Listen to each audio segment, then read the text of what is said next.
Good day, everyone.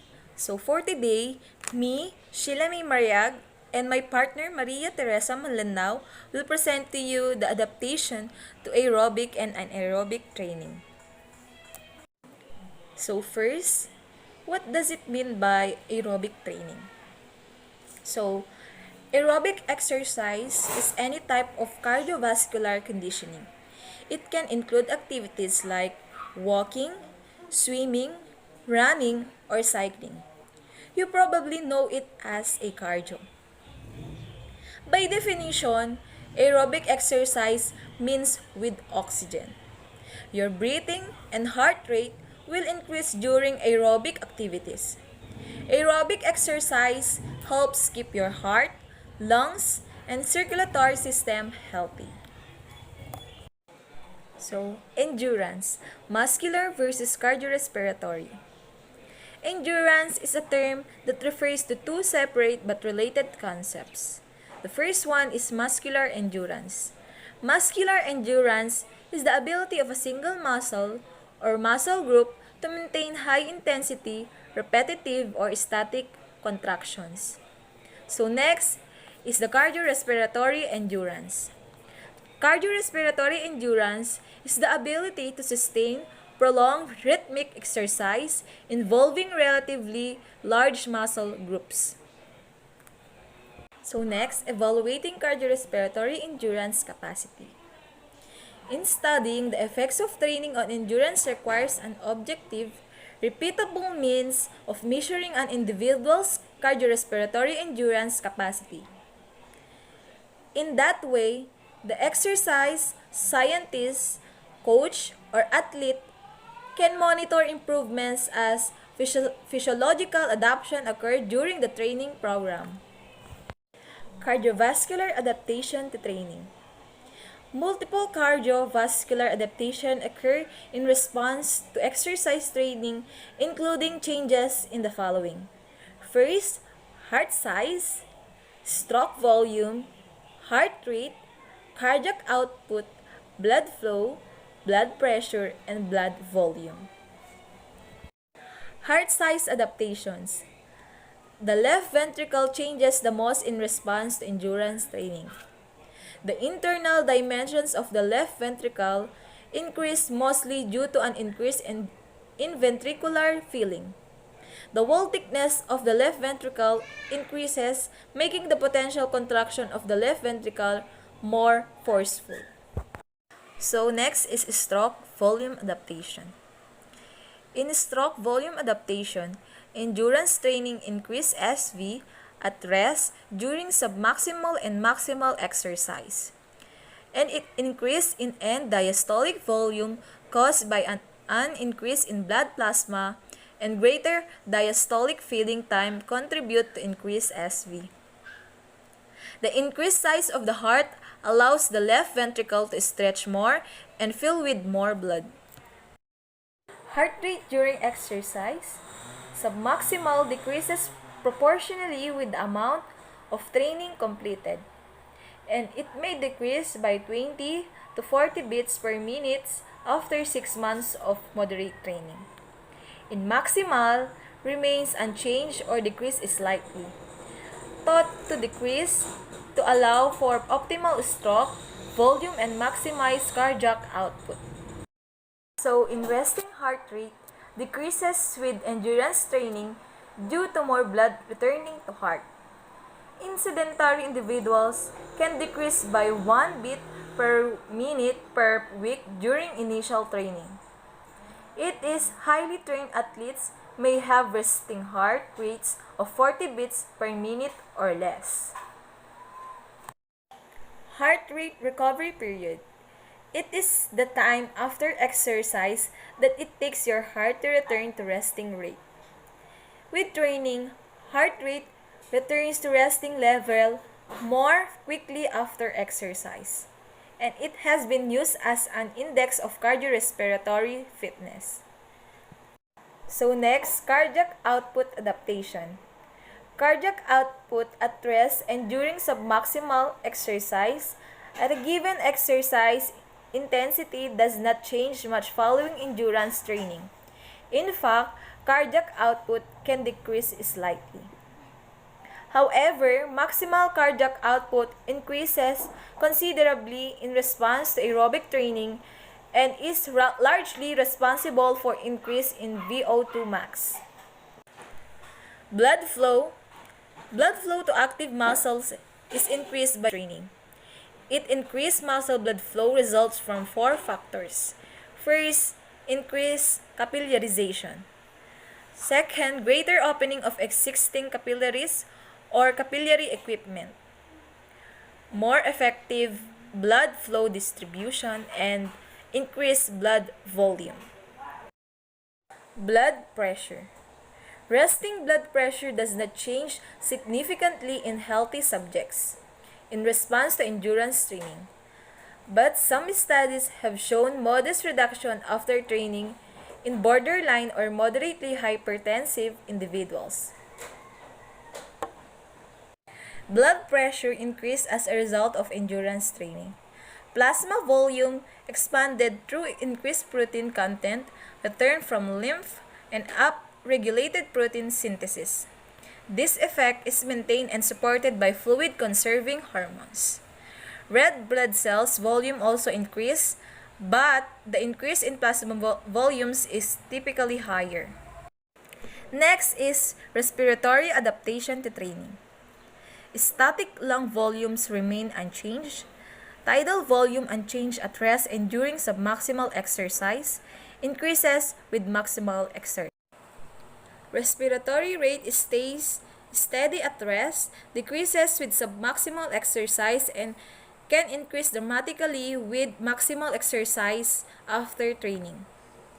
Pulmonary ventilation increases during maximal effort after training. Pulmonary ventilation increases during maximal effort after training. The respiratory system is seldom a limiter of endurance performance. All the major adaptations of the respiratory system to training are most apparent during maximal exercise. Metabolic adaptation to training. Integrated adaptations reflected by changes in three important physiological variables related to metabolism. First is lactate threshold. Second is respiratory exchange ratio and oxygen consumption.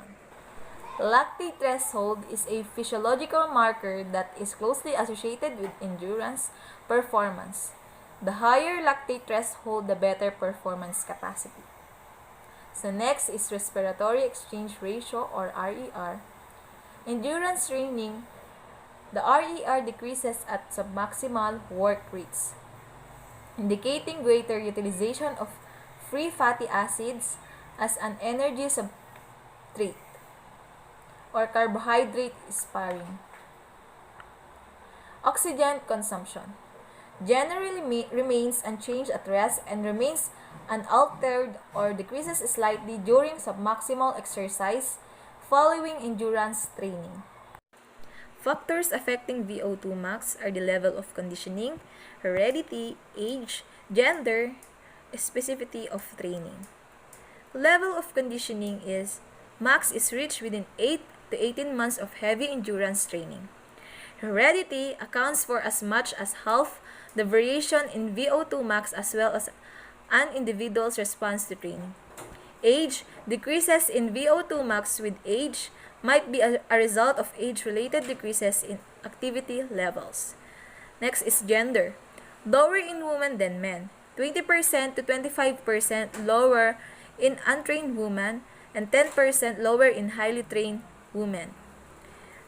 Specificity of training.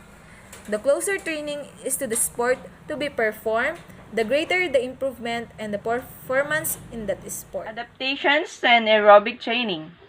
Anaerobic training is a type of exercise that breaks down glucose in the body without using oxygen. Anaerobic exercise is short, fast, high-intensity exercise that doesn't require the body to utilize oxygen as its energy source. Anaerobic exercise involve quick bursts of energy and rare performed of maximum effort for a short time. Example includes jumping, sprinting, or heavy weightlifting. During an aerobic exercise, your body requires immediate energy. Your body releases on stored energy sources rather than oxygen to fuel itself. Anaerobic training is important. You can improve your speed and strength. It is also an effective way to increase your muscle mass and burn calories. Changes in anaerobic power and anaerobic capacity. With anaerobic training, such as sprint on the track or on a cycle ergometer, there are increases in both peak anaerobic power and anaerobic capacity. However, results have varied widely across studies, from those that showed only minimal increases to those showing increases up to 25%. Anaerobic power is understood as the performance of a work with maximal speed, while anaerobic capacity is defined as the maximal amount of adenosine triphosphate were synthesized via anaerobic metabolism during activities of short duration and high intensity. Simply put, anaerobic exercise is a powerful way to improve your fitness and performance. The difference between anaerobic capacity and anaerobic power. Work capacity created when our muscles use aerobic energy system in exercise at maximals and supermaximal levels is refers to anaerobic capacity. Anaerobic power is defined as a value of the work per unit. So when we do anaerobic training, you're gonna have adaptation in your body. So these are the adaptation in anaerobic training. Number 1, adaptation in muscle, which include sprint training and resistance training. These are changes in skeletal muscle and specifically reflect muscles fiber recruitment for these types of activities. Next, adaptation in the energy system. Just as aerobic training produces changes in the aerobic energy system, anaerobic training alters the ATP-C-PCR and anaerobic glycolytic energy system. So, when we say ATP or adenosine triphosphate, it is an energy-carrying molecule found in the cells of all living things. So, when we say PCR or phosphocreatine, also known as creatine phosphate, it is a phosphorylated creatine molecules that serve as rapidly mobilizable serves of high in energy phosphates in skeletal muscle. Myocardium and the brain to recycle adenosine triphosphate, the energy currency of the cell. So next, adaptation in ATP-C-PCR system.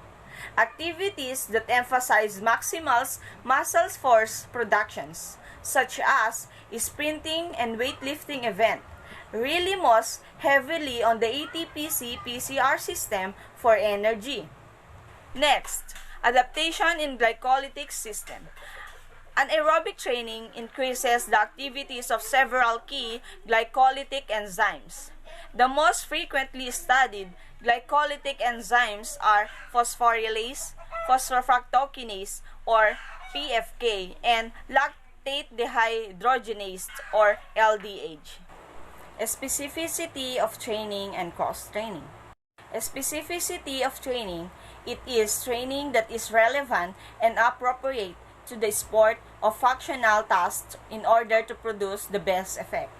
While in cross-training refers to training for more than one sport at the same time or training several different times or fitness components such as endurance, strength, and flexibility at one time. Physiological adaptation in response to physical training are highly specific to the nature of training activity. Furthermore, the more specific the training program is to a given sport or activity, the greater the improvements in performance in the sports or activity. Furthermore, close attention must really be given to selecting an optimal training program The program must be carefully matched with the athlete's individual needs to minimize the physiological adaptation to training, thereby optimizing performance.